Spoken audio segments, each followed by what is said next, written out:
today for my film project I am actually going to take the African American Trail around Beacon Hill, and I have to say it's pretty cold right now, but come join me, let's check it out.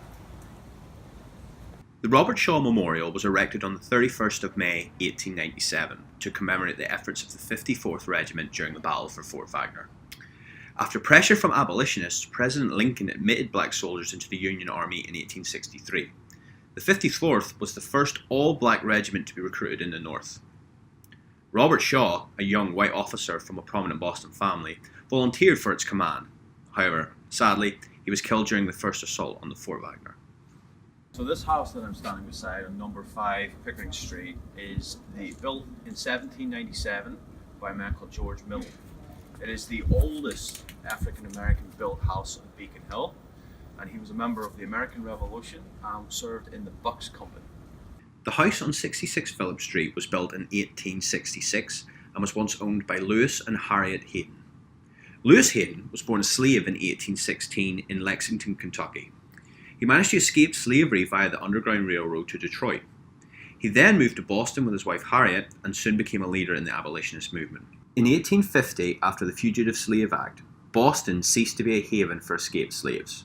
Hayden and his wife Harriet turned their home into an underground railroad station, sheltering countless fugitive African Americans. The Haydens reportedly kept 2 kegs of gunpowder under their front step. They greeted bounty hunters at the door with lit candles, saying that they would rather drop the candles and blow up the house than surrender the ex-slaves. In 1873, Hayden was elected to the state legislature from 1859 until his death in 1889. Okay, so we're here at 24 Joyce Street at the African American Meeting House. Built in 1806, this historic building was the foundation of the abolition movement in Massachusetts. It also was built, as I said, was built in 1806 and has actually had Frederick Douglass speak there. The African Meeting House was constructed almost entirely with black labour, the funds of which were raised by both black and white communities. On January 6, 1832, William Lloyd Garrison founded the New England Anti-Slavery Society here. In the larger community, this building was referred to as the Black Faneuil Hall. The African Meeting House was remodeled by the congregation in the 1850s. At the end of the 19th century, as the black community began to migrate from the West End to the South End, the building was sold to a Jewish congregation and it served as a synagogue until it was acquired by the Museum of African American History in 1972. So we're here on 20 Pickering Street at the Phillips School. Erected in 1824, this school was only open to white children until 1855 and is typical of the architecture of the time. Because of increased attendances, the school was moved to a larger building at the corner of Anderson and Phillips Street and renamed the Wendell Phillips School. Before 1855, black children who lived in the neighbourhood had to attend the school on the first floor of the African Meeting House, or, after 1834, the Smith School. When segregated schools were abolished by the Legislative Act, the Phillips School became one of Boston's first schools with an interracial student body. The African American Museum on 8 Joy Street was my last stop on the trail. The museum is New England's largest museum dedicated to preserving the contributions of African Americans.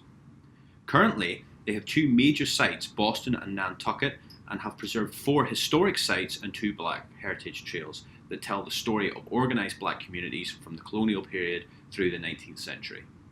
Exhibits, programs, and education activities at the museum showcase the powerful stories of black families who worshipped, educated their children, debated the issues of the day, produced great art, organised politically, and advanced the cause of freedom. Many of the exhibition's photographs were unpublished, forgotten for decades, and previously unseen by viewers. Several were taken here in Boston.